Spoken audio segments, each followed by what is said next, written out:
Bien, entonces, dentro de la programación, vamos a hablar entonces de las enfermedades de la piel, según nuestro cronograma, ¿cierto? Ahí se ve bien la pantalla, ¿me escuchan bien? Perfecto.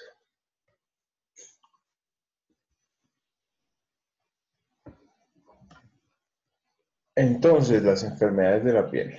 Habíamos dicho como definición, no sé si recuerden, habíamos dicho que el órgano más grande de nuestro cuerpo es la piel, ¿cierto? Entonces, nuestro órgano más grande es la piel. En cuanto a la anatomía de la piel, decimos que el sistema tegumentario consiste en una capa de tejido de 1 a 4 milímetros de grosor y que cubre todas las superficies expuestas de nuestro cuerpo. La piel se fusiona con una envoltura de las mucosas, pero la piel difiere de ellas, es diferente a las mucosas. Solamente poseen estructuras anexas. Esas estructuras anexas que se comparten entre la piel y las mucosas, pues son las unidades ecrinas, que son las glándulas que generan y exudan sudor, y las unidades foliculares sebáceas, que es donde se produce el pelo y se produce el sebo, que es una sustancia a partir de una glándula sebácea en el mismo folículo piloso. ¿Listo? Entonces, la piel no es otra cosa que una capa de tejido de 4 milímetros, de 1 a 4 milímetros, y que cubre toda la estructura de nuestro cuerpo. Por lo tanto, es el órgano más grande de nuestro cuerpo. Se relaciona con las mucosas, pero es diferente a las mucosas, ¿cierto? Los sitios donde nosotros tenemos mucosas, entonces es en la mucosa oral, en la boca, en la mucosa genital, ¿sí? En la mucosa anal, que son los orificios propios y normales o anatómicos de nuestro cuerpo. Bueno, hasta acá vamos bien. Ya nosotros tenemos una idea visual o gráfica de lo que es la estructura de la piel. Tenemos una capa superficial que se llama la epidermis. Epi por encima, dermis, piel. Listo. La epidermis es la capa más externa de nuestra piel. Es una capa que tiene unas características que está formada por unas células muertas y que aparte tiene una capa de una proteína que se llama la queratina. Tiene funciones de protección, tiene funciones de impermeabilidad, no permite que ingresen ciertas sustancias al cuerpo, pero a la vez también permite que salgan unas estructuras conocidas como vellos, ¿sí? O pelos por unos agujeros conocidos como folículos pilosos. Listo. La piel como tal se divide en 3 capas. La superficial, que es la epidermis, la dermis, que es la que le sigue, y luego una capa que tiene tejido graso y conectivo, que se llama la hipodermis. Epidermis, dermis e hipodermis. Bueno, bien. Decimos también entonces, vamos a subir esto un poquito. Existen variaciones del grosor y la composición de la piel, y eso depende de nuestros requerimientos en el cuerpo. Obviamente la piel más delgada pues va a estar en ciertas partes donde necesitamos solamente que recubra el cuerpo, pero que no tenga una capa tan gruesa, como por ejemplo en los párpados de los ojos.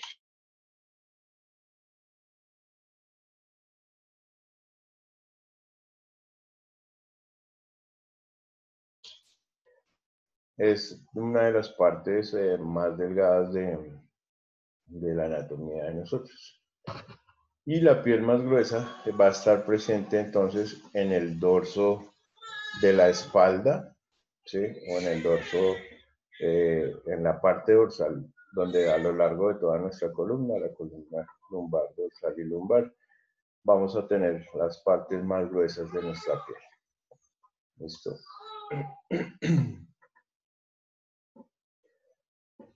En las manos y en los pies, pues vamos a tener las palmas y las plantas respectivamente, ¿cierto?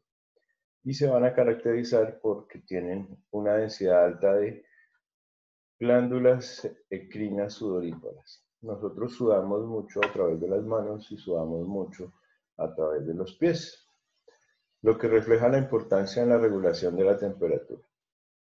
Entonces, la sudoración, la evaporización de ciertos líquidos y el calentamiento de nuestro cuerpo está mediado por esas glándulas sudoríparas y hacen o tienen una función muy importante para regular la temperatura.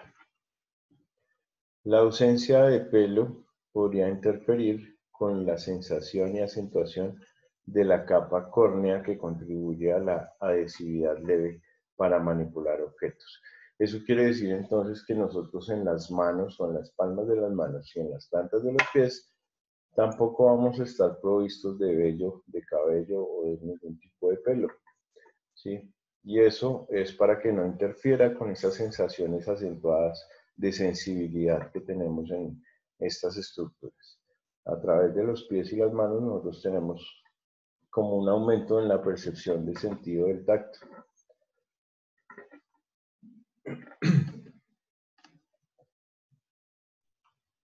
Bien, hasta aquí vamos bien. Ok. El tamaño entonces de las estructuras entre sitios puede variar. Entonces, por ejemplo, los folículos pilosos o esa salida, esos agujeros por donde salen o emergen los pelos, tienen unas terminales grandes y tienen también unas terminales pequeñas.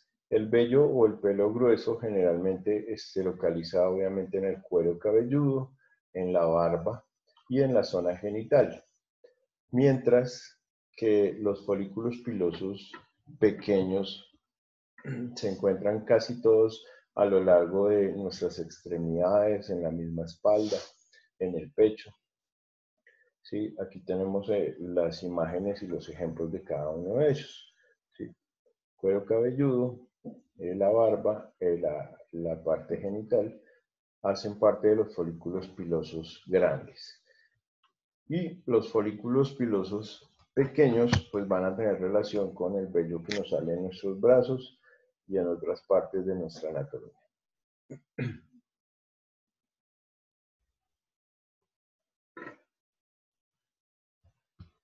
Bien. Ok. Bueno. Esto ya no me voy a detener mucho acá. Esto ya lo vimos en alguna clase. Vamos a recordarlo rápidamente. Lo mencioné hace unos minutos. Las capas importantes de la piel. Aquí hablan de dos capas importantes, pero realmente son tres, ¿sí? Porque la capa de la hipodermis también es importante.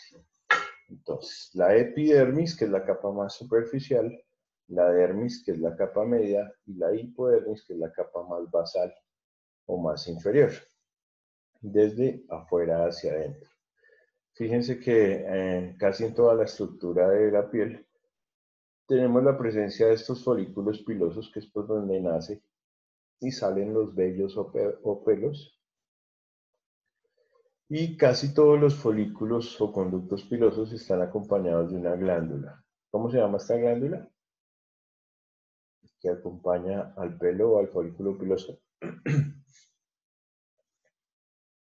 ¿Alguien sabe?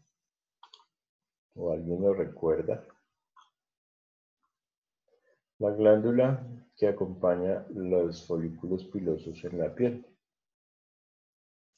Esas glándulas producen una sustancia que se llama sebo.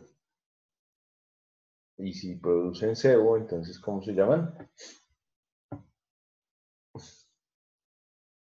Sin miedo. ¿Sebáceas? Eso, Alejandra, muy bien, sin miedo.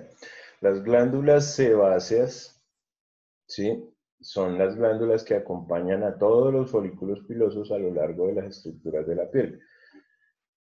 Entonces, ¿por qué creen ustedes que a uno le da un quiste, un barro, un acné donde tiene pelo a veces? En el caso de los hombres es muy común tener acné o algún barro en la barba o cosas así.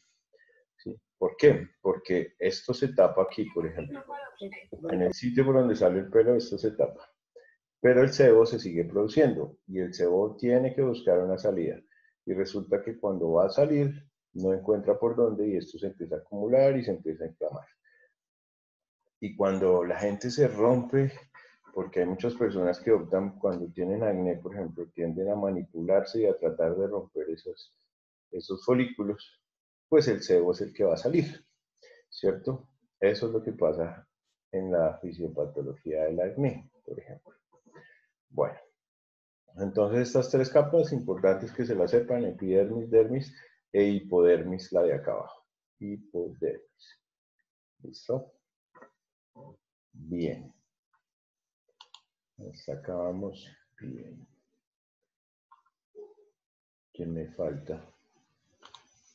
¿Estamos todos?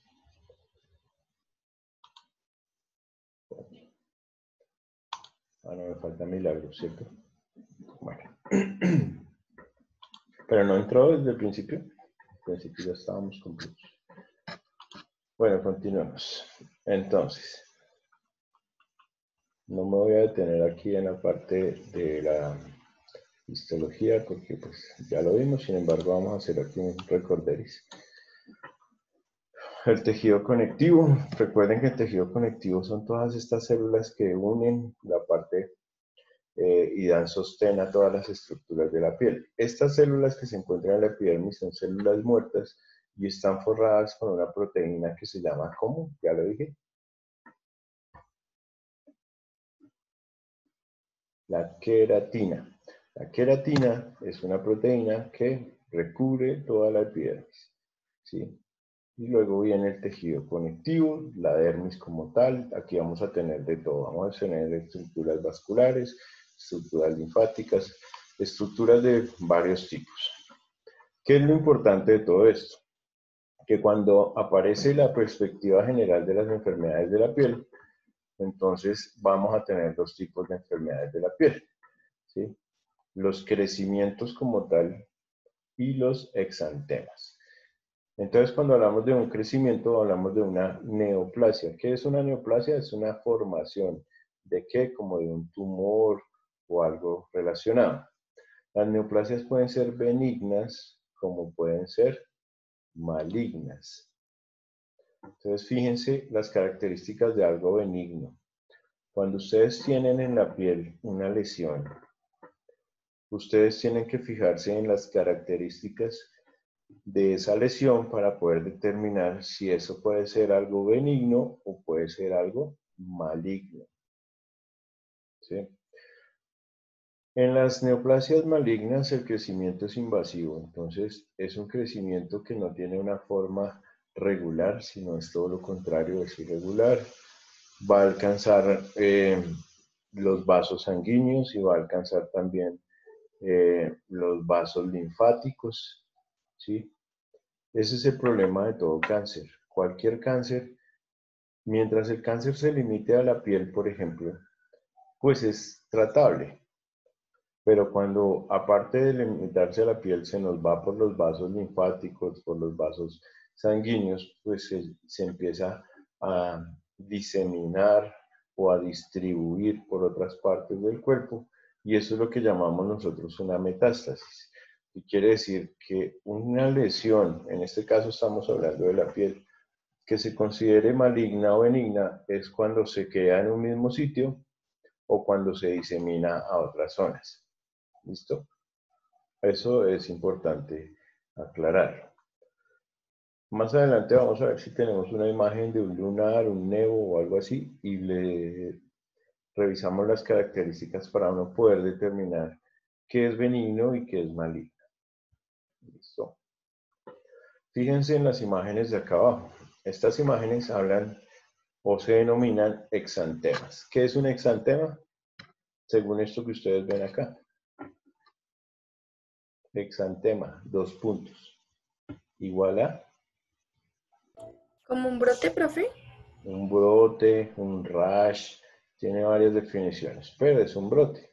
¿Sí? Entonces, si ustedes ven estas imágenes que tenemos acá, ¿sí? Los exantemas no son otra cosa que eso, un brote.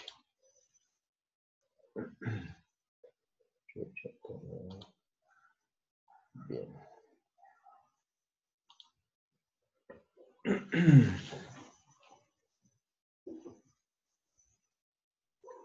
Vamos a continuar. Entonces vamos a hablar, para que lo tomen ahí en nota, de los tipos de lesiones en la piel. ¿Listo? Tipos de lesiones en la piel. Entonces las lesiones cutáneas o de la piel, cutáneo es sinónimo de piel, ¿cierto? Por eso le llaman el cutis, ¿cierto? Entonces las lesiones cutáneas o lesiones de la piel pueden presentarse como lesiones primarias, que vendrían a ser lesiones inflamatorias, originadas en la piel, que previamente era normal, o también como lesiones secundarias resultantes de otras enfermedades. Y eso tiene que quedar claro. Las lesiones de la piel son primarias o son secundarias. Cuando una lesión de la piel es primaria, cuando se origina directamente en la piel,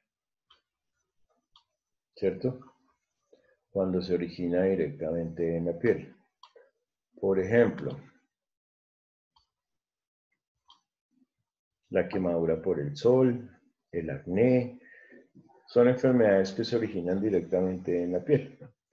Mientras que hay otras enfermedades que se desarrollan como resultado de una lesión en otro sitio del cuerpo, ¿no? O de otras enfermedades como tal, ¿cierto?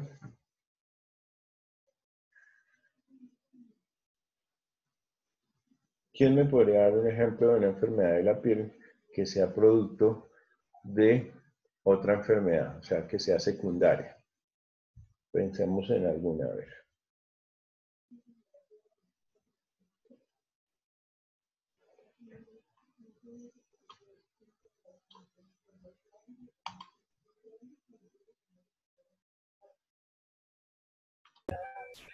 ¿La sangre?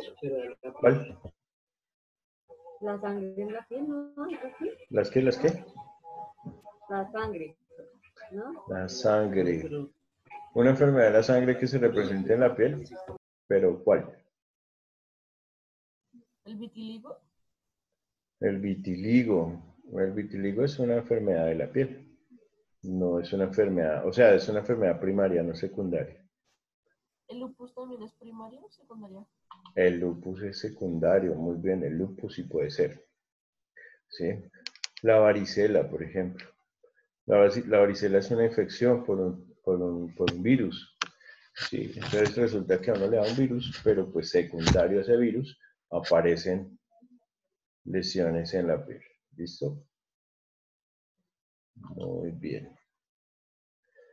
Los tipos más importantes de lesiones primarias. Entonces aquí están las lesiones primarias más importantes.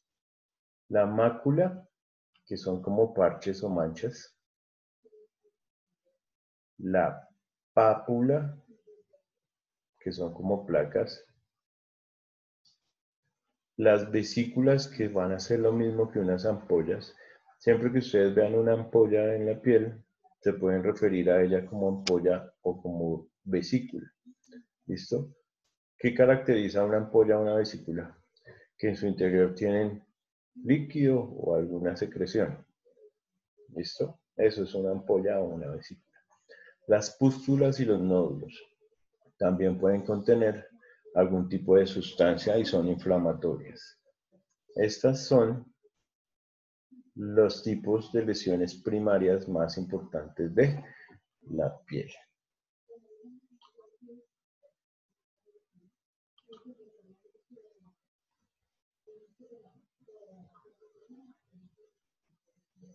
Bien. Vamos a ver rápidamente aquí en esta imagen, a ver si logramos visualizar un poco mejor. Hay tres tipos de, o una clasificación según su forma.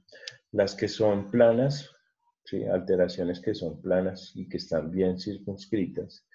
Algunas que ya son algo de masas sólidas un poco elevadas y palpables, y otras que son unas elevaciones cutáneas que están circunscritas, que están formadas por líquido, o sea, que están encapsuladas con alguna secreción y que se encuentra situada dentro de las capas de la piel. Las que son planas van a ser las máculas, que son los parches o las manchas, perdón, las primeras que escribimos ahorita. Estas de acá, la mácula y parche son planas. ¿Listo? Son una mancha que aparece en la piel.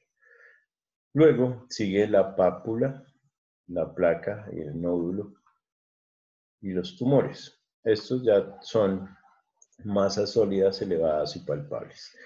Entonces aquí vamos a tener cómo se empiezan a representar en la piel.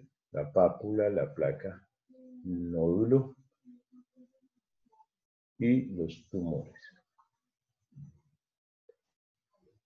Las elevaciones cutáneas superficiales formadas por líquido libre, o sea, que acumulan líquidos, entonces la pústula, la ampolla y la vesícula. Pústula, ampolla y vesícula son las tres características que generan líquidos libres dentro de las capas de la piel. Estas dos últimas, vesículas y pústulas, son estas que van a generar líquidos o contenidos al interior de las capas de la piel. ¿Listo? Bien. ¿Hasta acá vamos bien? ¿Preguntas? Nada, nada, nada. Bueno. Bien, vamos a hablar entonces, o vamos a continuar. Para no salirnos mucho del tema, vamos a seguir entonces aquí. Nosotros hemos escuchado hablar de los famosos callos, ¿cierto? ¿Qué es un callo? Vamos a anotar todos estos conceptos. El callo es una placa de piel hiperqueratósica causada por presión o fricción crónica. Causada por presión o fricción crónica. Representa una hiperplasia de las células queratinizadas muertas que constituyen la capa córnea de la piel. Entonces yo les había dicho a ustedes que nosotros en la piel tenemos unas células muertas, ¿sí? Esas células muertas son células queratinizadas que están provistas de una proteína que se llama la queratina. Cuando se aumenta el tamaño de esa capa de células queratinizadas, se denomina una hiperplasia. Y nos forman esas estructuras que se llaman callos. ¿Listo? Apunten aquí esta definición, por favor.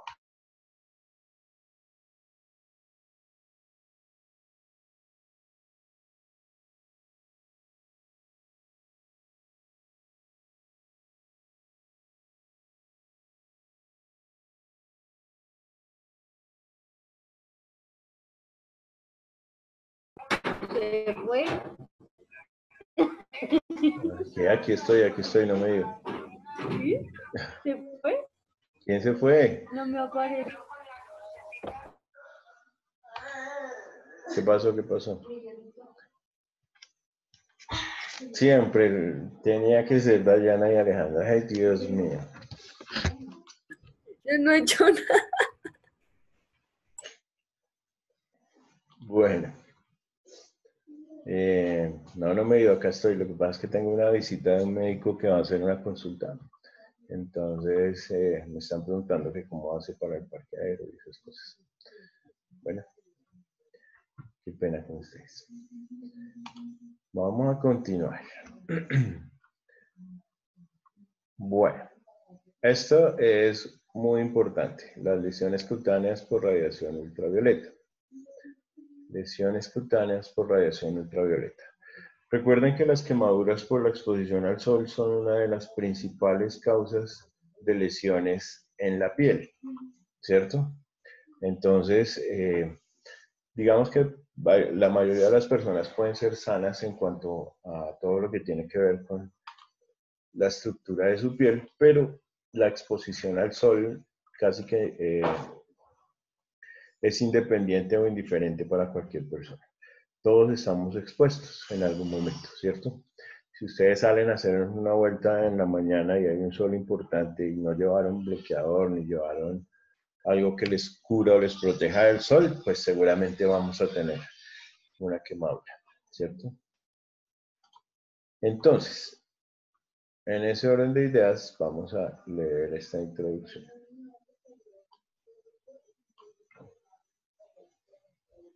La piel es el escudo protector contra los rayos ultravioleta del sol. El aumento de producción de melanina como resultado de la exposición a la radiación ultravioleta es considerada una respuesta protectora del cuerpo. Entonces, ¿nosotros qué producimos cuando nos exponemos a los rayos del sol? Melanina. ¿Qué es la melanina? Es una sustancia que da la coloración de nuestra piel, ¿cierto? La melanina da la coloración de nuestra piel. El cáncer y otros trastornos como las arrugas tempranas y el envejecimiento de la piel han sido atribuidos a los efectos nocivos de la radiación celular o solar, perdón. Entonces, cada que nosotros tenemos un aumento de exposición a la radiación del sol, pues somos más propensos a generar enfermedades como el cáncer u otros trastornos de la piel, las arrugas tempranas y el envejecimiento prematuro. ¿Listo? No quiere decir eso que el sol sea nocivo, no. De hecho, la luz del sol es vital, ¿sí? Nosotros necesitamos de los rayos ultravioleta para sobrevivir en este planeta. Sin embargo, hay que medir las exposiciones. La radiación ultravioleta representa el 5% de la radiación del sol, pero la cantidad de radiación a la que están expuestos los seres humanos ha aumentado a partir de las fuentes artificiales, como los salones para bronceado, la exposición ocupacional, el adelgazamiento de la capa de ozono. Entonces quiere decir que hay muchos factores ambientales que han tenido que ver o nos han venido afectando el porcentaje normal de radiación que nosotros deberíamos tener. ¿Listo? Bien. Entonces esta radiación se divide en 3 tipos y nosotros los hemos visto en algunos productos hechos para la piel como protectores solares. El UVC, el UV o el UVB y el UVA. El UVC son cortos y no pasan a través de la atmósfera terrestre, pueden ser producidos producidos artificialmente y resultan nocivos principalmente para los ojos. Las irradiaciones UVB son los responsables principales de casi todos los efectos de la luz solar de la piel. Se conocen como rayos de quemaduras del sol. Miguel, es que sigan. Y los UVA pueden atravesar los vidrios de las ventanas, como son denominados los rayos bronceadores, y contribuyen a muchas alteraciones de la piel. Ustedes han escuchado que los niños recién nacidos necesitan exponerse a la luz para que no se pongan amarillos o ictéricos, ¿cierto, Alejandra, sobre todo? Ya no está, ¿sí? Se fue. Bueno, entonces, estos, los UVA, son los que atraviesan las ventanas, son los que son benéficos para la exposición, en este caso específico de los niños. ¿Listo? ¿Por qué? Porque no es una radiación directa, no se están exponiendo a una quemadura, ni mucho menos. ¿De acuerdo? Siempre que ustedes van a comprar entonces esos filtros protectores solares, tienen que fijarse a cuál de estos 3 es que más va a actuar el producto, sobre cuál de los 3 y qué porcentaje tiene. ¿Sí? No es necesario que compren al 100%, generalmente al 50% es suficiente de filtro, ¿no? Bueno, cuando hay una exposición a radiaciones ultravioleta, las células de la piel liberan sustancias químicas vasoactivas. Ah, ya volvió Alejandra. Bueno, vasoactivas y lesivas que originan vasodilataciones y quemaduras del sol. Los melanocitos de estrato córneo responden a la exposición de los rayos ultravioleta, aumentando la síntesis de melanina para prevenir la destrucción de capas más internas de la piel. Bien. Vamos a hablar entonces específicamente de las quemaduras solares. Las quemaduras solares son causadas por exposición excesiva, ¿cierto?, de las capas epidérmicas y dérmicas de la piel a la radiación ultravioleta, con resultado de una reacción inflamatoria eritematosa. Tipos de quemaduras del sol. Entonces vamos a tener la quemadura leve, que consiste en diversos grados de un eritema, un enrojecimiento de la piel. Digamos que esta es la quemadura menos grave. Los grados del eritema. ¿Qué es un eritema? Empecemos por ahí. ¿Quién me dice? ¿A qué le suena? Eritema.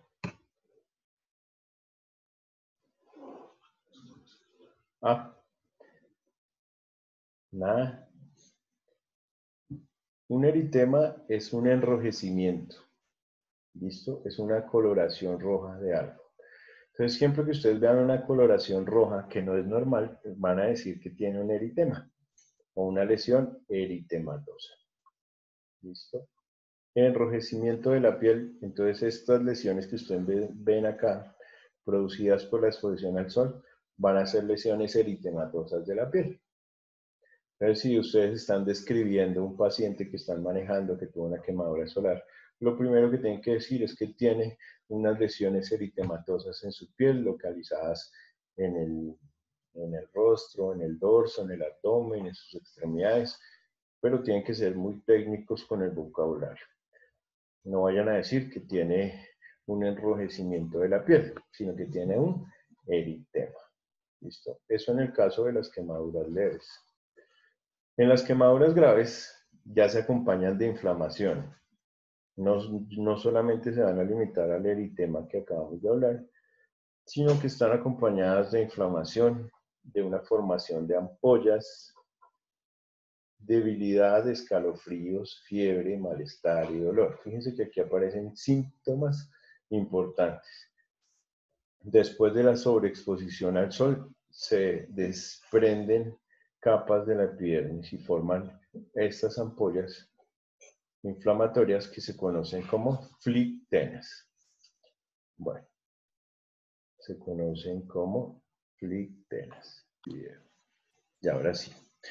Entonces, cuando hablamos de fotosensibilidad inducida por fármacos, quiere decir que algunos medicamentos hacen que nosotros seamos o tengamos una respuesta exagerada a la exposición de la luz ultravioleta, ¿cierto? Entonces, si nosotros nos exponemos al sol, pero a la vez estamos tomando, perdón, algún medicamento o algún fármaco relacionado con antiinflamatorios, antihistamínicos, diuréticos y antiinflamatorios no esteroideos, entonces vamos a acelerar las respuestas ante esas irradiaciones. ¿Cuáles son los antiinflamatorios, los antihistamínicos, los diuréticos? Algunos de ustedes ya vieron medicamentos, ¿cierto? ¿Qué pasó? ¿Qué es un diurético? A ver, ¿quién me dice? Es un medicamento hecho para qué. ¿Un diurético para qué? ¿Para qué se usan los diuréticos, por ejemplo? Para estimular la diuresis. ¿Y qué es la diuresis? Ahí. ¿Qué es la diuresis?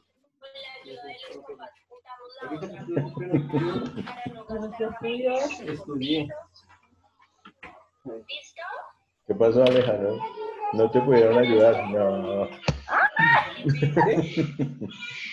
Mejor dicho. ¿Qué es la diuresis entonces? La diuresis es estimular la formación de orina y la excreción de la orina. Cuando nosotros tomamos diuréticos son medicamentos que hacen que nosotros aumentemos la frecuencia de orinar. ¿Listo? Esos son diuréticos. Entonces, cuando necesitamos eliminar líquidos porque tenemos una sobrecarga de líquidos en nuestro cuerpo, pues generalmente utilizamos diuréticos. Tal vez en su familia, si tienen algún paciente hipertenso, crónico o que se inflame, que tenga una falla cardíaca, van a ver que le mandan diuréticos. ¿Cuáles son? La furosemida, la hidroclorotiazida, la espironolactona. Esos medicamentos son diuréticos. ¿Cuáles son los antiinflamatorios no esteroideos? ¿Alguien sabe? Los antiinflamatorios no esteroideos son los conocidos como el ibuprofeno, el diclofenaco, el naproxeno, muy conocidos, ¿cierto? Esos se llaman antiinflamatorios no esteroideos. Y los antihistamínicos, como su nombre lo indica, son medicamentos para que nosotros no produzcamos histamina, que es la que genera las respuestas alérgicas en el organismo. ¿Cuáles son los antihistamínicos entonces? La loratadina, la clorfeniramina, la cetiricina, la difenidramina, la hidroxicina, en fin. Esos son medicamentos hechos para que nosotros no hagamos o no generemos alergias. Bien. Entonces el uso de esos medicamentos combinado con una exposición a la luz del sol, pues va a generar una respuesta exagerada. Entonces también puede ser lesivo para la piel.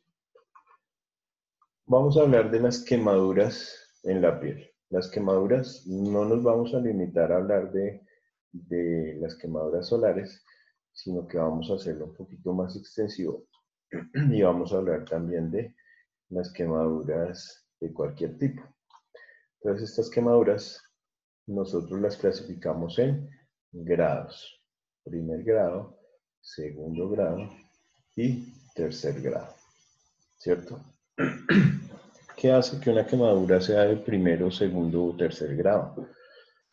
¿Quién me lo puede decir?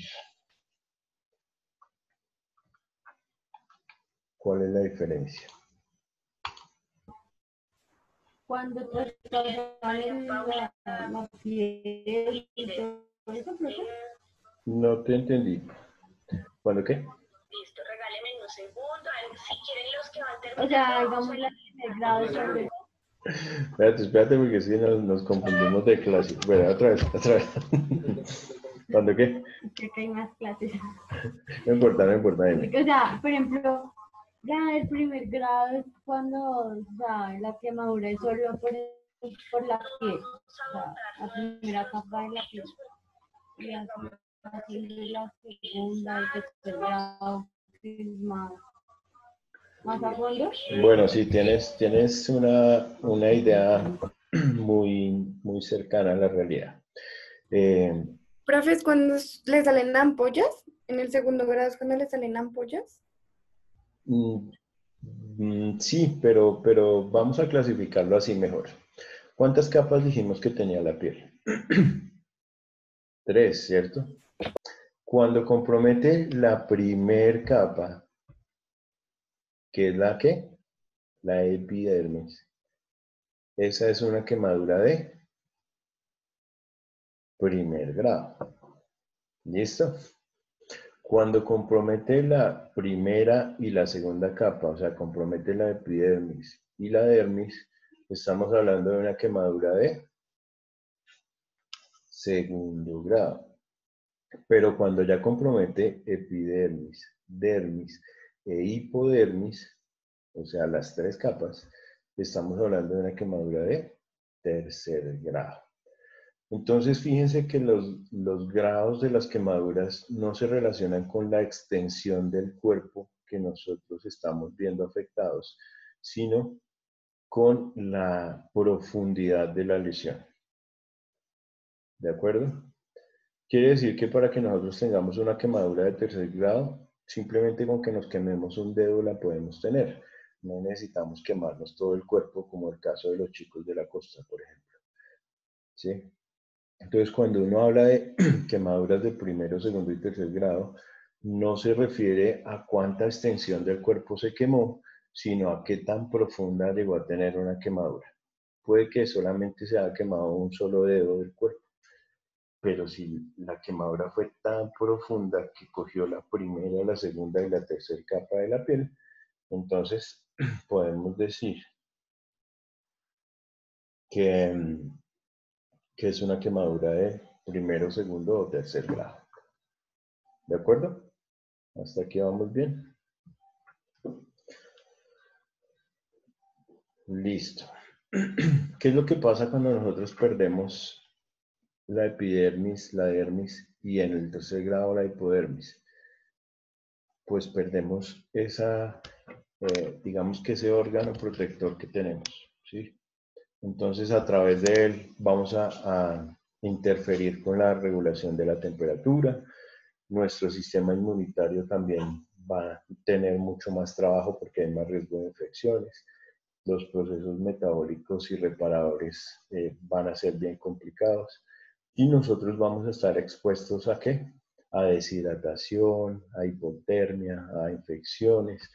Cualquier cosa se nos puede complicar en una lesión de segundo y tercer grado sobre todo. Las de primer grado son las quemaduras solares leves, por ejemplo. Pero ya cuando tenemos una quemadura de segundo grado que afecta la piel y las de tercer grado, pues hay riesgos de infección, de muchas cosas mucho más graves. ¿Sí? Y Profe, una ustedes, pregunta. dime, Porque cuando uno se quema se arruga la piel. por lo mismo, porque hay una deshidratación importante. Recuerden que nosotros somos en un 70% agua, ¿sí? Y todas nuestras células y todos nuestros espacios entre células tienen líquidos intersticiales. Entonces, la unión entre células y los espacios conectivos, pues transportan mucho líquido. Y cuando nosotros nos exponemos a una quemadura, pues las quemaduras, ¿qué hacen? Primero, destruir el tejido, absorber toda el agua, porque cuando uno expone el agua al calor, la evapora, ¿sí? Y nos deja, pues, prácticamente deshidratados, nos deja inmersos en un problema inmunológico, es muy fácil que se dé una infección, ¿sí? Y la reparación de esos tejidos depende de una cantidad de cosas, de procesos metabólicos importantes para poder reparar esos tejidos. Muchas veces se requiere de injertos y se requiere de otras cosas para poder reparar esos tejidos quemados. ¿Listo? Pero sobre todo es por la deshidratación. Bien. Entonces, ¿cuáles son las fuentes que las quemaduras tienen como causa? Entonces, por llamas, que son cuando hay explosiones por fuego directo, que ustedes ya tenemos un ejemplo dramático hace unos días que todos conocimos, ¿cierto? Las quemaduras por llamas ocurren en una explosión o al fuego directo, que fue lo que ocurrió con los chicos de la costa. Las escaldaduras, que son el resultado del derrame o salpicadura de líquido caliente sobre la superficie cutánea. Entonces, esos accidentes caseros, cuando deja uno hirviendo agua o aceite y resulta que se volteó la olla o la paila o lo que sea, es un accidente casero, o que simplemente cuando vamos a colocar lo que vamos a fritar en el aceite y nos salpica aceite. Esas son escaldaduras, así se llaman. Esas lesiones que resultan de salpicar esos líquidos calientes. Las quemaduras químicas que tienen lugar por productos industriales usados en lugares de trabajo también son muy comunes. Son accidentes laborales de personas que tienen dentro de su oficio una exposición a ese riesgo laboral. ¿Sí? Manipular ciertas sustancias químicas y pueden tener accidentes de trabajo. Las quemaduras eléctricas también por contacto directo con los conductores eléctricos al aire libre o también en el hogar. Ustedes han visto las personas que manipulan cables eléctricos un cable que esté pelado pero que esté transmitiendo una fuente eléctrica, pues puede generar una quemadura. Y estas quemaduras son extensas y generan lesiones en tejidos internos muy importantes. Generalmente cuando uno tiene una quemadura eléctrica, las quemaduras eléctricas tienen un trayecto en el cuerpo en forma de arcos. Entonces, digamos que a ti te puede ingresar por la mano izquierda una corriente eléctrica y ella busca por dónde salir. Entonces, puede salir, si estás arrodillada, puede salir por una de tus rodillas, la rodilla izquierda o la derecha. Si estás de pie, sale por uno de tus pies. Puede ser el pie izquierdo o puede ser el pie derecho. Como puede que salga por tu otra extremidad, o sea, entró por tu brazo izquierdo y salió por el brazo derecho. Y ese arco y ese recorrido que hace esa carga eléctrica, pues por esos sitios que va pasando va generando un daño. Entonces ahí es donde se presentan lesiones en el pulmón, en el hígado, en las vísceras, lesiones en el corazón o en diversos órganos. ¿Listo? Entonces es muy importante las quemaduras eléctricas o en el caso de lo que nosotros hablamos en el caso de enfermería. Cuando ustedes tienen un paciente con una quemadura eléctrica, seguramente van a ver quemaduras internas muy importantes. Entonces son manejos especiales. Necesita varias disciplinas médicas. Seguramente va a estar el gastroenterólogo, el cardiólogo, el neumólogo y muchas especialidades juntas tratando de manejar un paciente de estas características.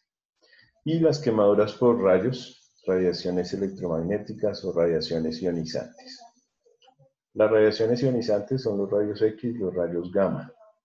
¿Sí? Son radiaciones que no son visibles a nuestro órgano de la visión o a los ojos.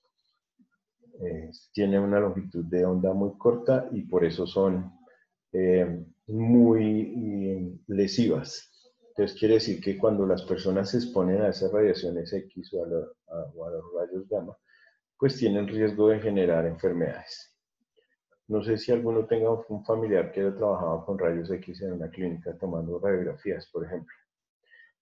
Esa exposición a los rayos X hace que ellos sean una población de riesgo.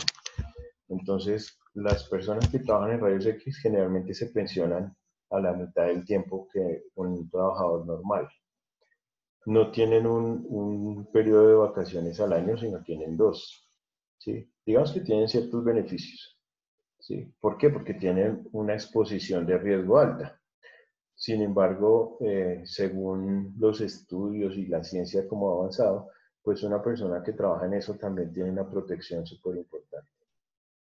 Entonces, desde el sitio donde manipulan los rayos X van a tener unas cámaras de plomo, van a tener unos trajes de plomo que les protegen y no se irradian, van a tener unos aparatos que se llaman los dosímetros y que van a medir cuánta radiación están recibiendo por realizar su trabajo. ¿Sí? Entonces, en ese orden de ideas, ellos están expuestos, pero a la vez están protegidos. ¿Sí?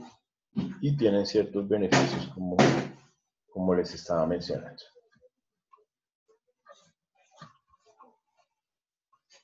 Bueno, vamos a hacer entonces esa clasificación de la que estábamos hablando, de las quemaduras. Entonces, de primer grado, segundo grado, con espesor parcial, con espesor total y de tercer grado. La profundidad de una quemadura está influida por la duración de la exposición a la fuente de calor y por la temperatura de esta misma. Las quemaduras de primer grado afectan las capas más externas de la epidermis. Entonces era lo que les había dicho. Cuando solamente se limita a la capa más superficial de la piel, que es la epidermis, adquieren color rojo o rosado y son secas y dolorosas. No es común que formen ampollas y se curan de 3 a 10 días. Anoten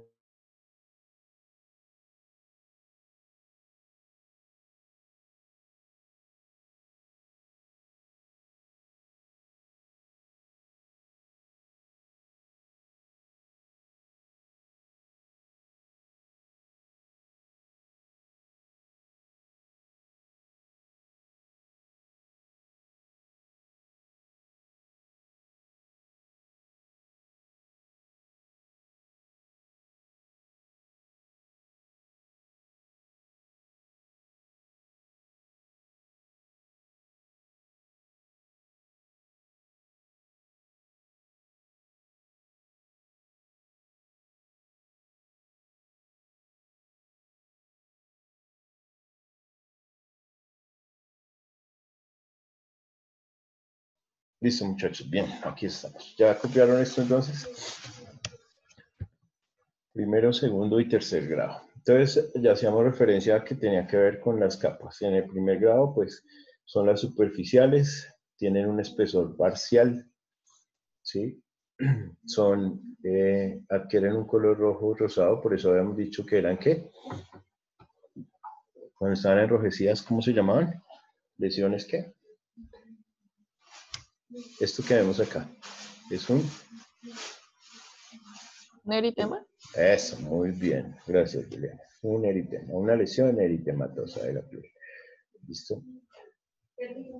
Gracias, doctora, que estés bien. Son secas y son dolorosas. No es común que se formen ampollas. Como son superficiales, las ampollas no son comunes, casi no aparecen, entonces ustedes van a ver simplemente una lesión eritematosa sobre la piel y eso es característico de una quemadura de primer grado.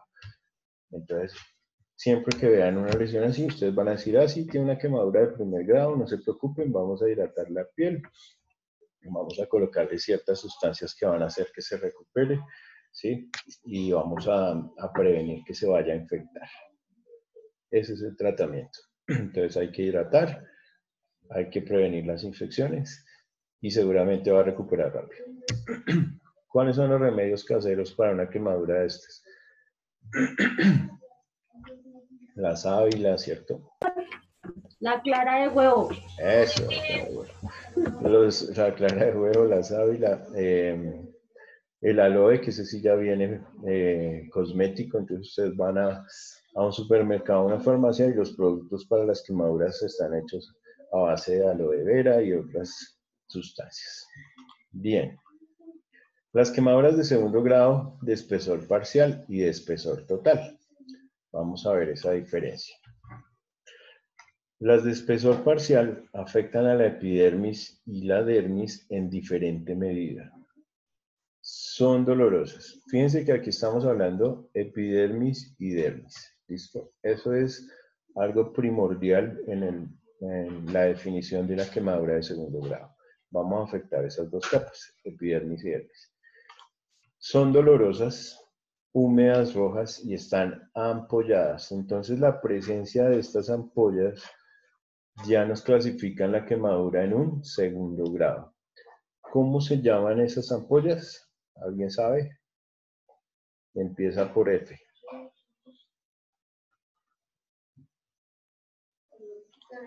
¿Cómo, profe? ¿Cómo se llaman las ampollas? Estas ampollitas de acá, ¿cómo se llaman?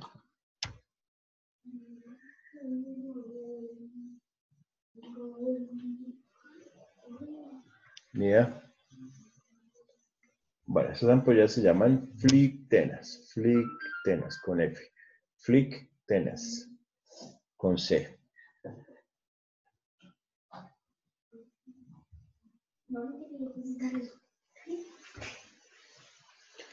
Entonces, características, afectan la epidermis y la dermis, son húmedas, son rojas, pero además están ampolladas. Por debajo de las ampollas hay una piel húmeda de color rojo rosado, sensible a los cambios de temperatura, a la exposición al aire y al tacto. Estas quemaduras curan aproximadamente entre 1 y 2 semanas. O sea que sí tienen cura, no son tan graves.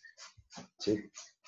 Las quemaduras de segundo grado, que ya son de espesor total, también comprometen la epidermis y la dermis. Aparecen de color rosado o rojo veteado y con áreas de color blanco céreo, con ampollas y aparte de las ampollas van a tener algo que se llama un edema. ¿Qué es un edema?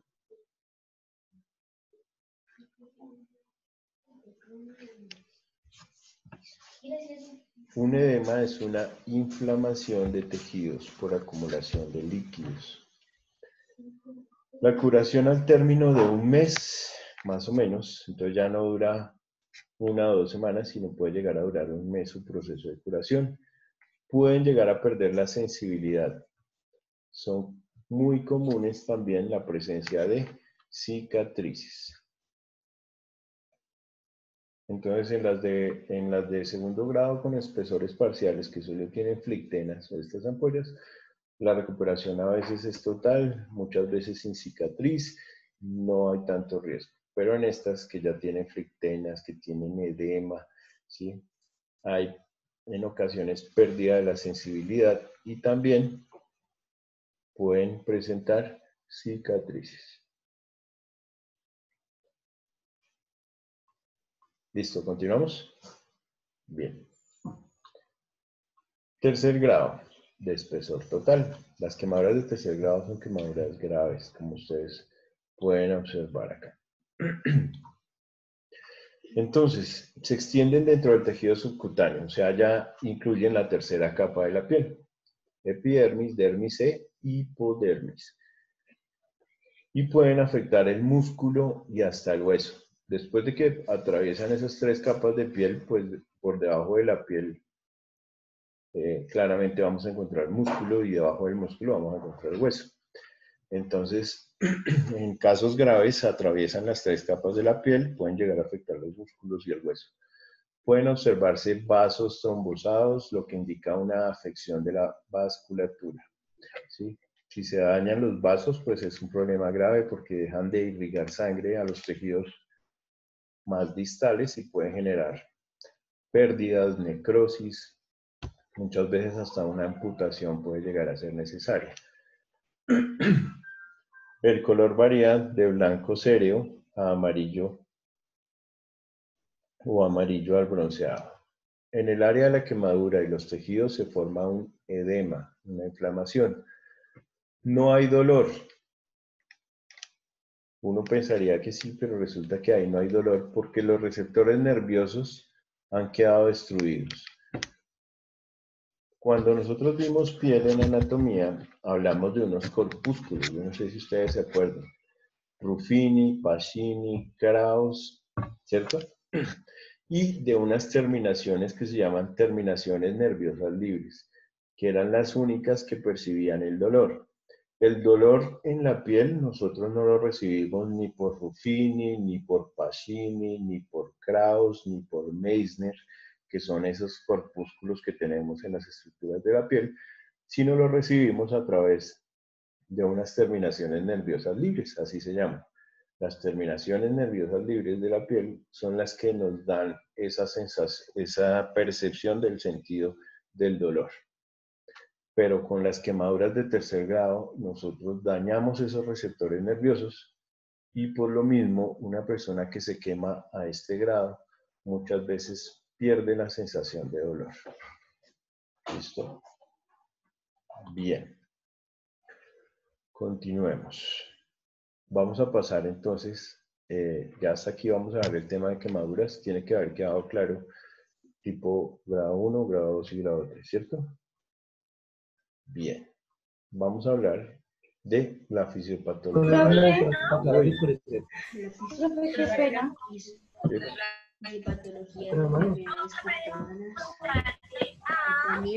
Seleccionadas. ¿Qué pasó? ¿Me ibas a decir algo, hija? Fue puta clase que lo hay en la mula. Patología de enfermedades cutáneas seleccionadas. No importa, no importa, ahí quedó grabado. ¿Se me puede pasar lo de los segundos grado? Que si me devuelvo, ¿Copiarlo para tomarme una foto? claro, con Sí, a mucho lo de gusto. segundo grado. Con mucho gusto, pero no se van a enojar, ¿no? Muy bien. Espérame un segundito. Listo, ahí está.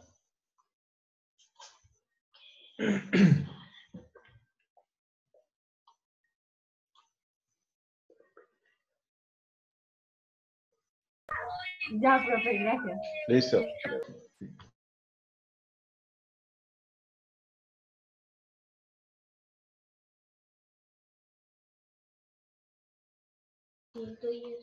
Papi, buscar en internet que ahí lo consigues. Bien, sigamos. Entonces, vamos a hablar entonces de la fisiopatología de enfermedades cutáneas seleccionadas. Ya hablamos de las quemaduras, que son las más comunes. Ahora vamos a hablar de las dermatitis. ¿Listo? Vamos rápido, si no, no vamos a alcanzar.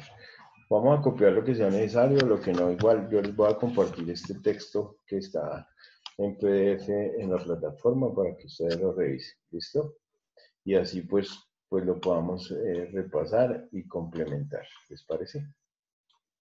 Pues para que no se cansen tanto escribiendo, que qué pereza ahí, sino que más bien podamos atención, ¿listo? Yo voy leyendo y vamos mirando pues las imágenes que tengamos acá, ¿de acuerdo? Entonces, la psoriasis, ¿han escuchado hablar de la psoriasis, cierto? La psoriasis es una enfermedad autoinmune común. ¿Qué significa una enfermedad autoinmune? ¿Quién dijo yo? ¿Qué es una enfermedad autoinmune?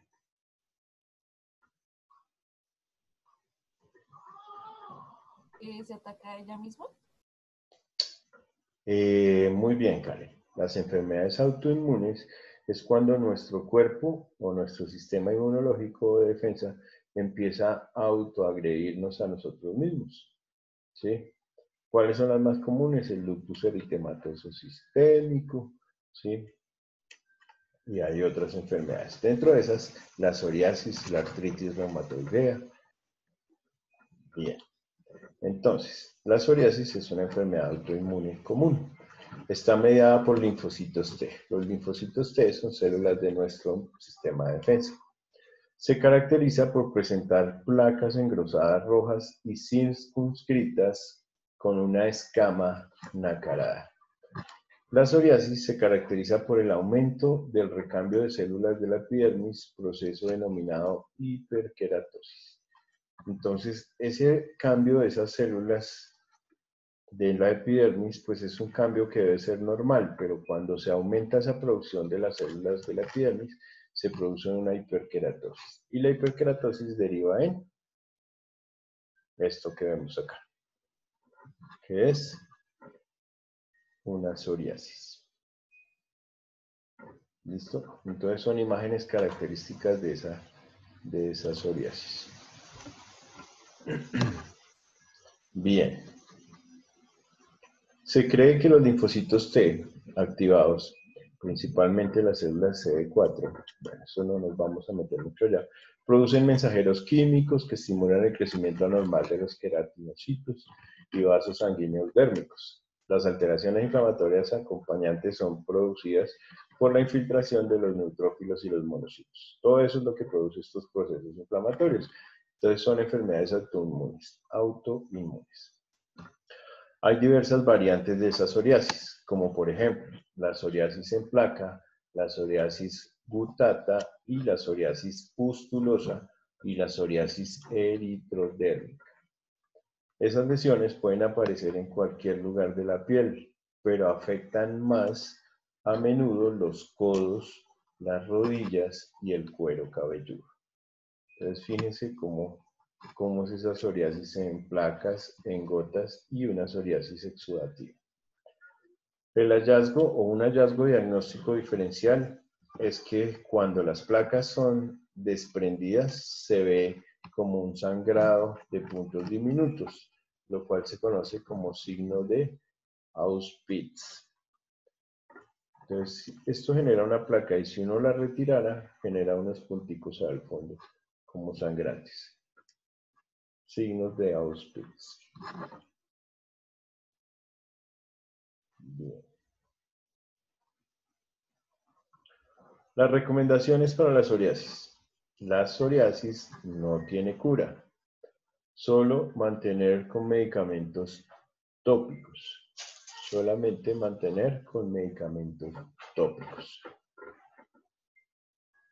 Entonces, podemos utilizar en la piel gel de avena, sol y rayos ultravioleta, agua, tejidos suaves. Las fibras sintéticas y la lana pueden producir escozor o prurito o piquiña. El aire, cuando sea posible, dejar las heridas descubiertas, mantener la calma o evitar situaciones de estrés. ¿Listo? Todo eso puede contribuir a el manejo de la psoriasis, pero no tiene una cura. Vamos con el acné, que es otra de las enfermedades importantes de la piel. ¿Listo? Entonces, en el caso del acné, vamos a decir que el acné es una afección de la unidad pilosebácea. Entonces recuerden que eso que les mencionaba al principio de la clase, que era un folículo piloso, cada uno estaba provisto de una glándula sebácea, ¿recuerdan? Que es la que produce el sebo. Entonces la afección de esa unidad pilosebácea en las glándulas sebáceas vacían su contenido en el folículo piloso. Estas glándulas sebáceas secretan el sebo hacia el conducto piloso. Y esa unidad pilosebácea se abre en la superficie de la piel mediante un orificio dilatado que se llaman los poros. Nosotros en la piel tenemos esos poros por donde sale esa unidad de pelo y esa unidad de grasa producida o de sebo producida por la glándula sebácea. Las glándulas sebáceas elaboran una mezcla lipídica compleja llamada sebo. Ese sebo es el que tiene que salir. Entonces, ¿qué es lo que pasa? Inicialmente tenemos una primera lesión que se llama un microcomedón, que es cuando se abre un poquitico el poro y se produce como ese sebo que no puede salir, ¿sí? Es un infundíbulo hiperqueratóxico. Lo que vamos a observar es un puntico negro. Ustedes lo han visto en su piel. Luego vamos a tener algo que se llaman los comedones como tal. Es una acumulación de ese tipo de sustancias que se están produciendo, ¿sí? Y se está dilatando el conducto y el folículo piloso. Cuando esto se cierra del todo, se produce algo que se llama una pápula o una pústula, que es cuando se empieza a acumular el quiste, la secreción en el acné. Y por último vamos a tener el nódulo, que es cuando aparte de tener ya una acumulación de sebo, se inflama la piel, ¿sí? Y nos genera como una especie de granito. Las glándulas sebáceas más grandes son las de la cara, las del cuero cabelludo y las del escroto en el hombre. Pero también están presentes en todas las zonas de la piel, excepto en las palmas de las manos y en las plantas de los pies. Entonces ustedes nunca van a ver acné en las palmas de las manos y en las plantas de los pies, pero pueden presentarlo en cualquiera de las otras superficies de la piel. Las lesiones de la piel entonces se van a dividir del acné, se dividen en no inflamatorias y en inflamatorias. No inflamatorias y en inflamatorias. En diferentes etapas del ciclo vital humano ocurren dos tipos de acné, el acné vulgar y el acné conglobata. ¿Sí? El acné vulgar, que es la forma más común en adolescentes y en adultos jóvenes, y el acné conglobata, que se desarrolla en una etapa posterior de la vida.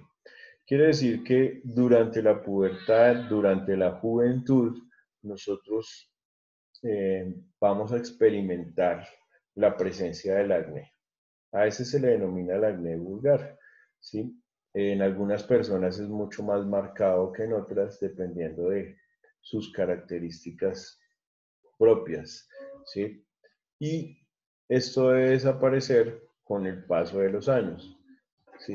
La adolescencia no va a durar toda la vida, obviamente. Ya cuando llega a una etapa más avanzada, hacia los 30 años de edad, esto debería desaparecer, ¿sí? Y todo el acné que se presente después de esa edad ya no va a ser un acné vulgar, sino un acné conglobata. Se desarrolla en una etapa posterior de la vida.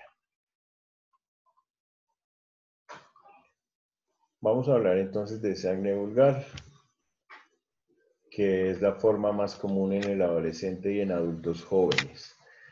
No se conoce con exactitud la vinculación entre el acné y el estrés, aunque se piensa que este aumenta la producción de los andrógenos. Entonces, estar en presencia de estrés hace que se produzcan andrógenos y esa producción de andrógenos nos aumenta la producción de este acné. Las lesiones del acné vulgar se asientan principalmente en la cara y el cuello, y en menor medida en la espalda, el pecho y los hombros. Puede tratarse de comedones o lesiones inflamatorias. Los comedones son esos punticos negros que ustedes han visto en personas con acné, ¿cierto? Los punticos negros se llaman comedones. Cuando van evolucionando, se inflaman y cogen otras características, pues también va a cambiar su nombre. ¿Listo? También va a cambiar su nombre. La infección es considerada la enfermedad inflamatoria crónica de la unidad pilosebácea, la afección. Quiere decir entonces que cuando salen los punticos negros en la piel, pues siguen siendo comedones, es tratable, no se necesita sino de una exfoliación ya. Pero cuando se empiezan a tapar todos esos poros y se generan inflamaciones hacia el interior de la piel, ya se considera una enfermedad inflamatoria. Y esa sí necesita un tratamiento un poco más agresivo. Se cree que hay varios factores que contribuyen en este trastorno. Entonces, la influencia de andrógenos quiere decir que nosotros tenemos hormonas que van a estar haciendo su función durante la adolescencia. La proliferación de células epidérmicas queratinizadas.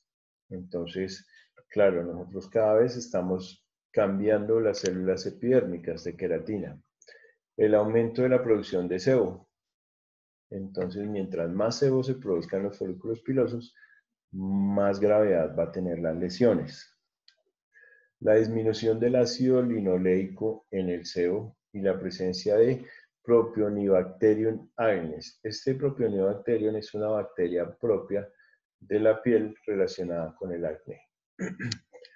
En ese orden de ideas, el exceso de sebo prohíbe un medio para la aplicación del Propionibacterium agnes. El microorganismo contiene lipasas que degradan los ácidos grasos libres que causan inflamación acnéica. Quiere decir que la presencia de ese microorganismo o de esa bacteria que ya está en la piel necesita, digamos, de una cantidad de sebo racional para poder no generar problemas. Pero ese exceso de sebo hace que esa bacteria se degrade con unos ácidos grasos libres y van a causar una inflamación.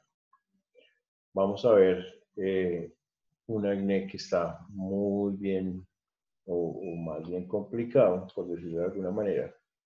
Desarrolla una etapa posterior de la vida, el conglobata, habíamos dicho.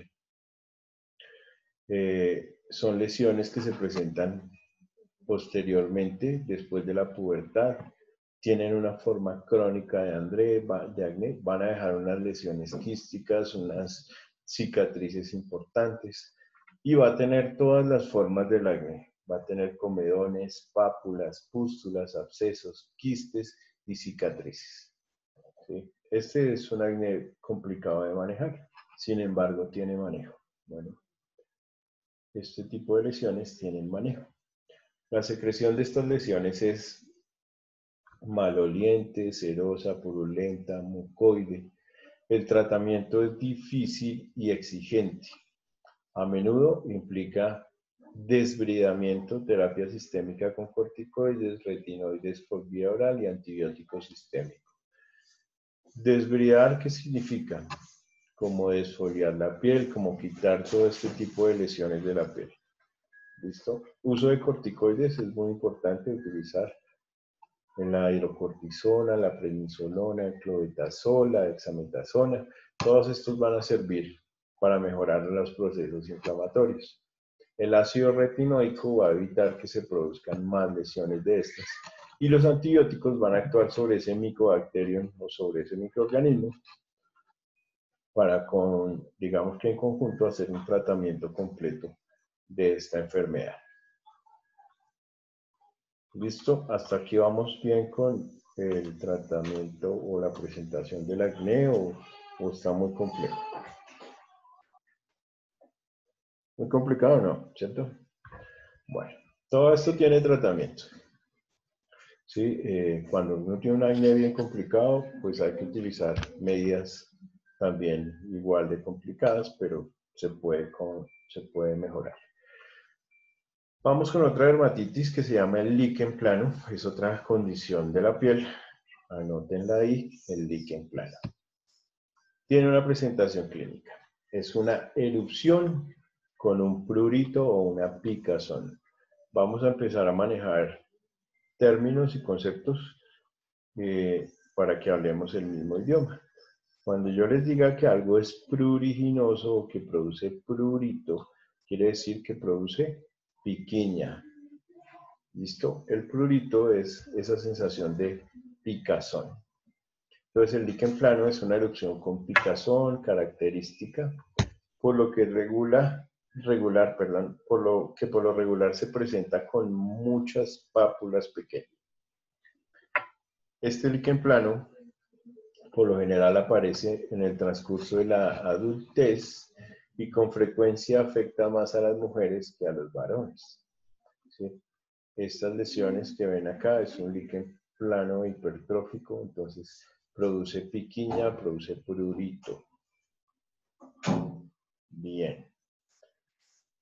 La histopatología y patogenia y las manifestaciones clínicas. En la patogenia decimos que el líquen plano es una forma de dermatitis de interfaz liquenoide, un tipo de enfermedad cutánea inflamatoria en la cual un infiltrado denso de linfocitos ocupa la dermis papilar y la dermis superficial. El infiltrado de la dermis papilar está compuesto en su mayor parte, si no es que por completo, de linfocitos T. Las manifestaciones clínicas. Entonces, a ver, Karen, ayúdame un poquito con la lectura que ya me quedé sin voz. Gracias.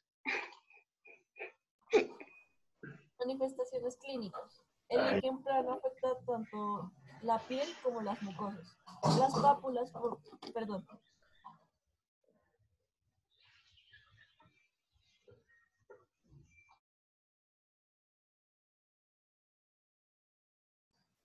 Las pápulas por lo general muestran distribución bilateral y simétrica.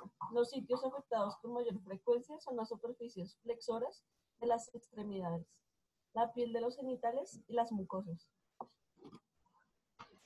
Bien, muchas gracias.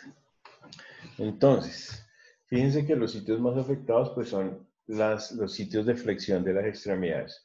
O sea, en los codos, en las rodillas, en la piel de las áreas genitales y de las mucosas. Vamos a revisar aquí las tres categorías que van a presentar ese líquen plano. Pápulas del líquen plano dispuestas en una configuración poco común. Estas son las pápulas del líquen plano. Las pápulas del líquen plano dispuestas en sitios distintos tienen formas raras. Las pápulas del líquen plano con morfología poco común también se presentan en manos, en áreas genitales, ¿sí? Son enfermedades de distintas localizaciones. Vamos a hablar del eritema multiforme. El eritema multiforme. Es una lesión prototípica. Es una mácula de color rojo y una pápula delgada que se extiende en dirección centrífuga y forma un centro oscuro o necrótico. ¿Entendieron? Claro. Entonces, fíjense que habíamos hablado de máculas como manchas y habíamos hablado de pápulas como abultamientos, pero tienen una dirección hacia el centro de la lesión, ¿sí?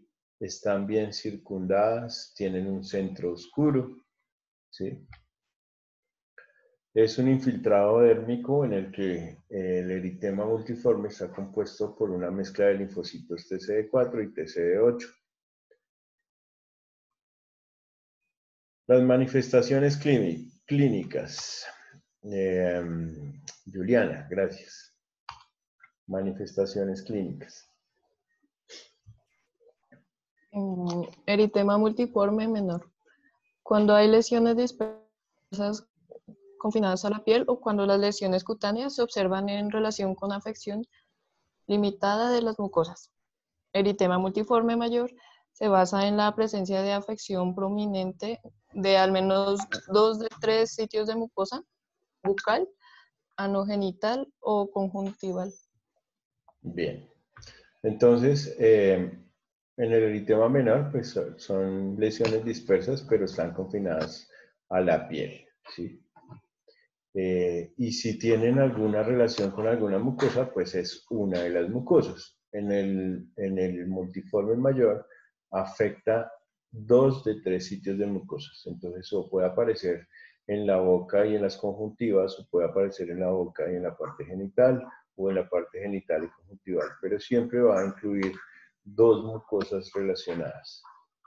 Entonces, síndrome de Stevens-Johnson es un término que connota o una connotación profunda de la afección de la mucosa con o sin lesiones cutáneas. Fíjense, la conjuntiva, que es alrededor de los ojos, cómo presenta lesiones, y la mucosa de los labios, cómo presenta lesiones. Esto es el eritema multiforme.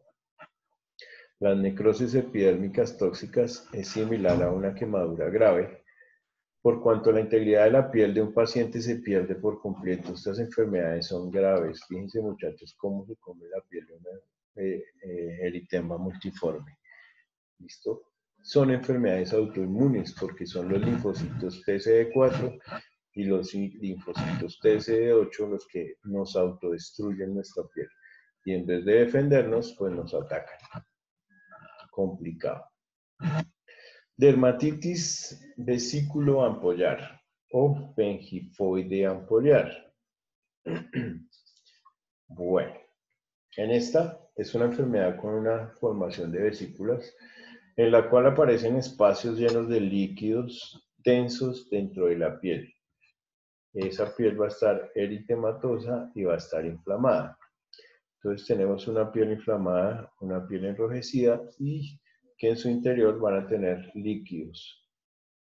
Es un trastorno que se presenta en pacientes con más de 60 años de edad. Dermatitis penfigoide o penfigoide ampollar.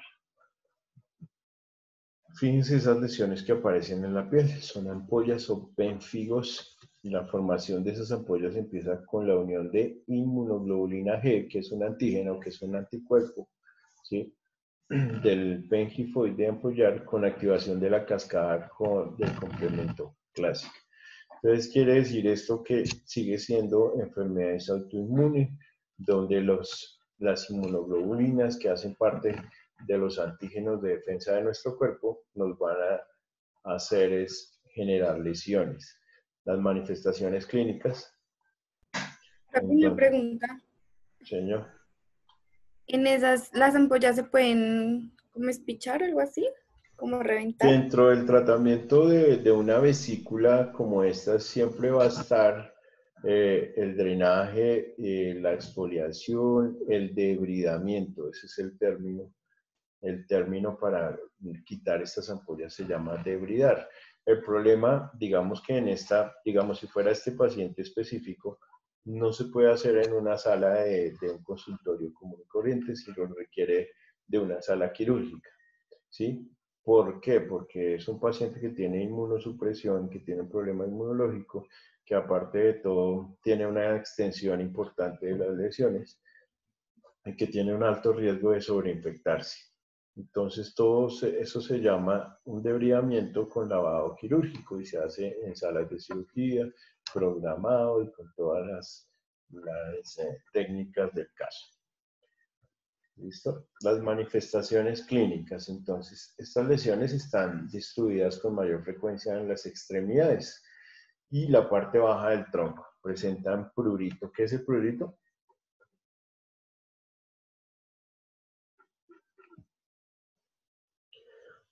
Quedamos en que íbamos a hablar el mismo idioma. Entonces, el prurito es ¿qué? Prurito, prurito. Picazón. Eso, picazón, piquiña. Entonces, cuando ustedes tienen picazón, no van a volver a decir picazón ni me pica si no tengo prurito. Tienen que volverse gomosos hasta para eso. Bueno, prurito. ¿Listo? Bien. Entonces, las enfermedades pruriginosas o que producen prurito, pues dentro de esas tenemos esta. La presencia de prurito acompañado a las vesículas. Entonces tenemos las vesículas o ampollas que generan el prurito. Es una enfermedad solo de la piel y de las mucosas. Vamos con leucocitoclástica o las vasculitis. Estas también son enfermedades autoinmunes, son enfermedades del colágeno.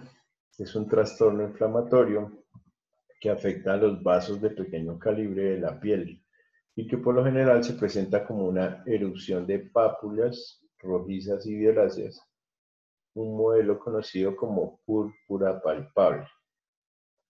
La duración de la erupción puede variar entre semanas hasta meses. Entonces, fíjense estas lesiones vasculares, esto es una vasculitis. Si a uno le llega un paciente de estos a la consulta, pues uno piensa en una púrpura, así se llaman estas enfermedades. Las púrpuras son enfermedades vasculares. Entonces puede ser una púrpura trombótica idiopática, una púrpura trombótica trombocitopénica, o hay diferentes tipos de púrpuras. En este caso, estamos hablando de una púrpura por vasculitis. Aparecen en cualquier edad, incidencia de ambos sexos por igual. Son con infecciones post-estreptocóxicas o post-estafilocóxicas. Resulta que tanto los estreptococos como los estafilococos son bacterias que están muy ligadas a nuestra piel. Entonces nosotros en la piel tenemos estos dos tipos de bacterias, pero generalmente conviven con nosotros, ¿sí? No nos afectan sino hasta cuando tenemos algún bajón de defensas o alguna lesión grave que hace que ellos ingresen y empiecen a modificar su condición de bacterias de la flora de la piel y se convierten en patógenas. Necesitamos utilizar entonces fármacos como antibióticos, diuréticos y antiinflamatorios. También el uso excesivo de ellos puede generar ese tipo de lesiones. Bueno, histología y patogenia, inmunocomplejos, estaba diciéndoles que eran enfermedades autoinmunes, son anticuerpos unidos a antígenos, destrucción de inmunocomplejos, neutrófilos y el vaso, que es una estructura que tenemos a nivel intraabdominal, que es un órgano de este mismo sistema inmunológico. Activan la cascada del complemento y hacen destrucción y necrosis. Esos infiltrados de células de la defensa como neutrófilos, polvo neutrofílico y proteína de fibrina en la pared del vaso hacen que se dañe, no haya una necrosis y por eso se producen las vasculitis. Manifestaciones clínicas, entonces aparecen lesiones que están en la parte baja o más declives de nuestro cuerpo, que van a ser obviamente las piernas o los pies. Son lesiones de ese tipo violáceas o se llaman púrpuras por su coloración, son lesiones purpúricas. Esas pápulas, escaras y úlceras necróticas son lesiones de la etapa terminal que se forman después de la necrosis de la epidermis y la dermis. Estas enfermedades suelen ser crónicas, degenerativas y pueden tener etapas terminales, donde esas vasculitis y estas lesiones purpúricas terminan siendo escaras o úlceras necróticas. Ya saben que es una escara, ¿cierto? ¿No? ¿Tienen idea de qué es una escara? No. Bueno. Las escaras es esa pérdida de continuidad de la piel cuando tenemos un paciente postrado en cama. Entonces, siempre que ustedes tienen un paciente que está por más de 10 días en una cama, ustedes han visto que hay que cambiarlos de posición, porque si se quedan mucho tiempo en esa misma posición, pues generan escaras, que son ulceraciones de esa parte de la piel. Tanto así que esos pacientes ustedes les pueden llegar a ver hasta los huesos de la cadera en los sitios de presión, donde se pierde la continuidad de la piel. Eso es una escara. Bien. Tenemos las vasculitis leucocitoclásticas sistémicas, son las que estábamos hablando ahorita. Erupción vesicular, Artralgias o dolores articulares, mialgias o dolores ¿qué? Si una artralgia es un dolor articular, una mialgia es un dolor ¿qué? ¿Muscular? Muscular, claramente. Muy bien. Malestar general y menos frecuente las lesiones gastrointestinales. Vamos a unas que ya son un poco más conocidas en nuestro medio, se llaman las dermatitis alérgicas por contacto. Ya para terminar. Estas son las más frecuentes, ¿cierto? Casi en todas las familias tenemos a alguien que sufra de dermatitis por contacto o dermatitis alérgica. La dermatitis alérgica es una erupción por lo general pruriginosa, quiere decir que produce prurito causada por una reacción mediada por mecanismos inmunitarios específica a una sustancia que ha tocado la piel. Entonces quiere decir que las personas que sufren alergias en la piel o dermatitis alérgica de contacto, no es que sean alérgicas a todo, sino simplemente no puedo utilizar unos guantes de látex, no puedo utilizar tal jabón para lavarme las manos, no puedo utilizar tal detergente para lavar la ropa, no puedo utilizar tal compuesto químico para lavar el piso. Sí, son ciertas sustancias las que le generan esos mecanismos de alergias. Pueden ser irritativas, como las sustancias químicas de los jabones, causas mecánicas, como por ejemplo algunos tipos de tejidos de ropa, el algodón, el látex, bueno,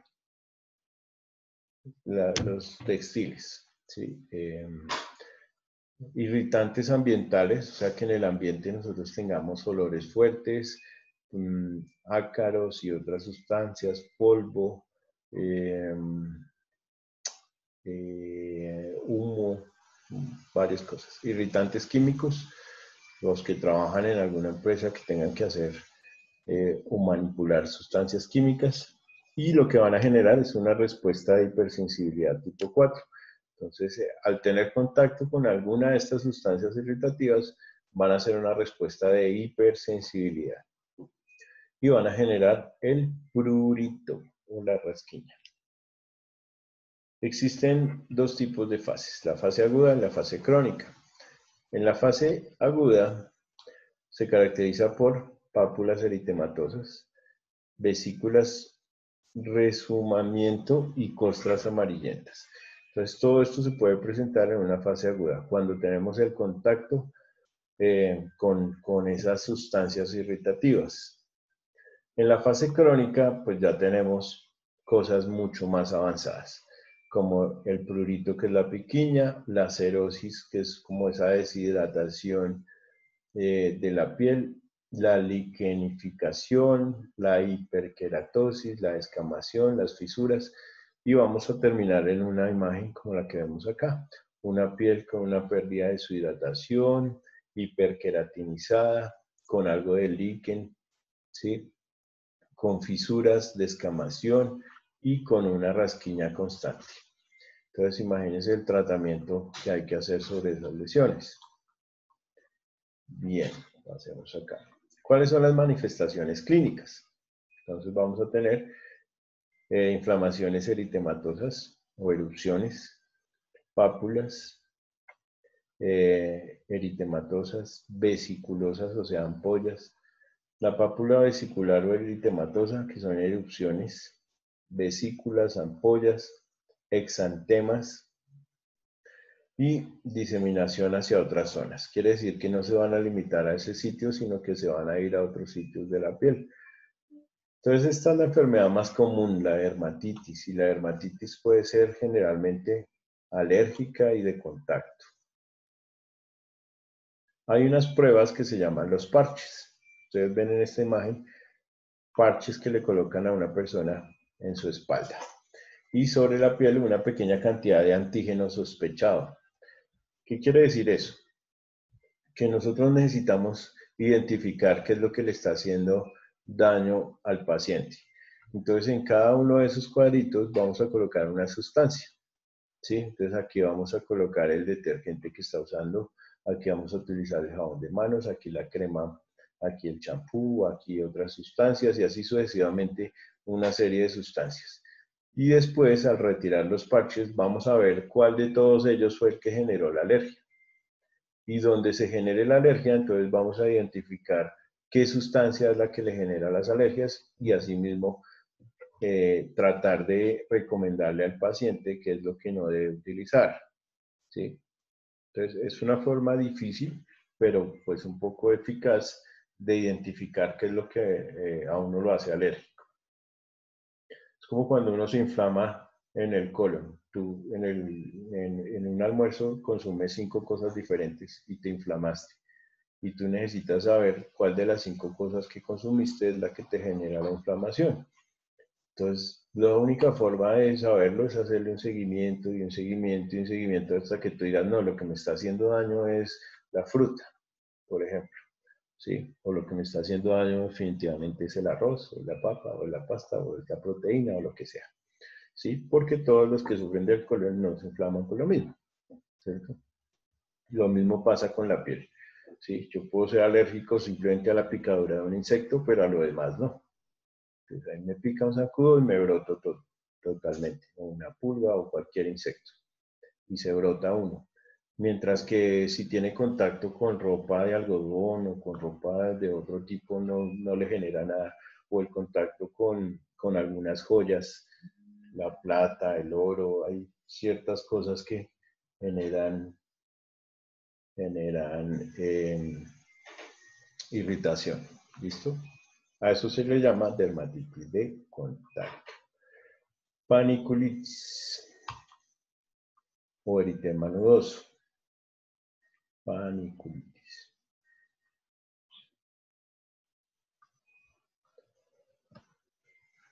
Es un proceso inflamatorio que ocurre en la grasa del subcutis. Entonces ya no es la dermis, ni la epidermis, ni la dermis, sino es la hipodermis, donde tenemos la grasa.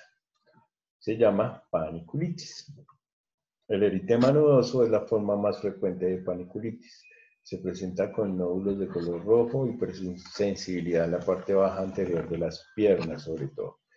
Entonces aquí tenemos una imagen característica de esa paniculitis. ¿Sí?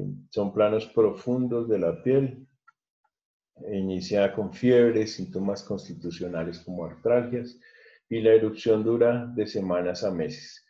¿Sí? Y es una inflamación de los tejidos grasos y profundos de la piel.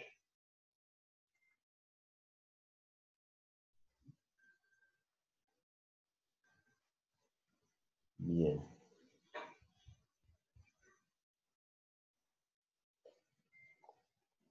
Sigamos.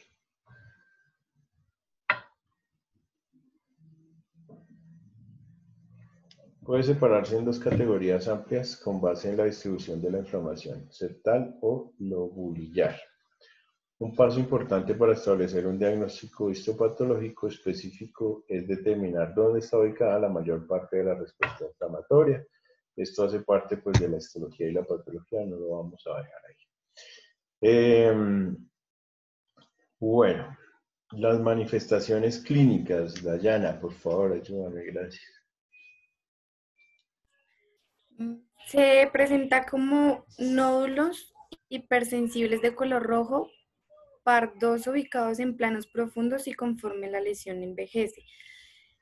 Evoluciona hacia parches más parecidos a equimosis o placa delgada. Tiende a ocurrir en la parte anterior de las piernas, pero puede afectar los muslos, la parte extendora de los antebrazos y rara vez el tronco. Bien, muchas gracias. Listo, entonces esas son las manifestaciones clínicas, nódulos hipersensibles, ¿sí? Que son parecidos a las equimosis. Equimosis son como cuando uno se golpea y le sale el moradito, eso es una equimosis, esa coloración roja después de un golpe. Mírenlos acá, ¿sí? Como si se hubiera uno golpeado, la piel, ¿de acuerdo? Bien. La sarcoidosis también es otra enfermedad importante. Es una enigmática enfermedad sistémica, quiere decir que no se limita a la piel sino a otros sistemas.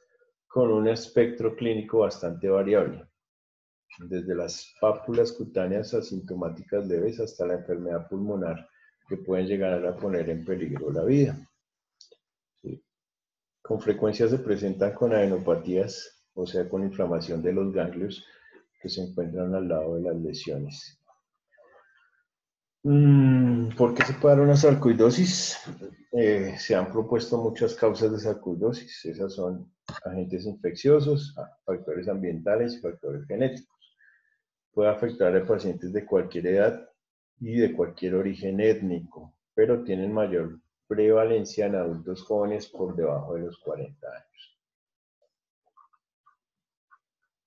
Manifestaciones clínicas. En el cuadro clínico de la sarcoidosis puede ser demasiado amplio. El espectro de síntomas en un paciente individual depende de cuáles tejidos estén afectados y en qué medida. Entonces va a tener unas lesiones específicas y unas lesiones inespecíficas. Las específicas de la piel son las maculopápulas, que son estas lesiones aquí que se presentan, y las placas, que son estas lesiones que podemos ver acá en el cuello.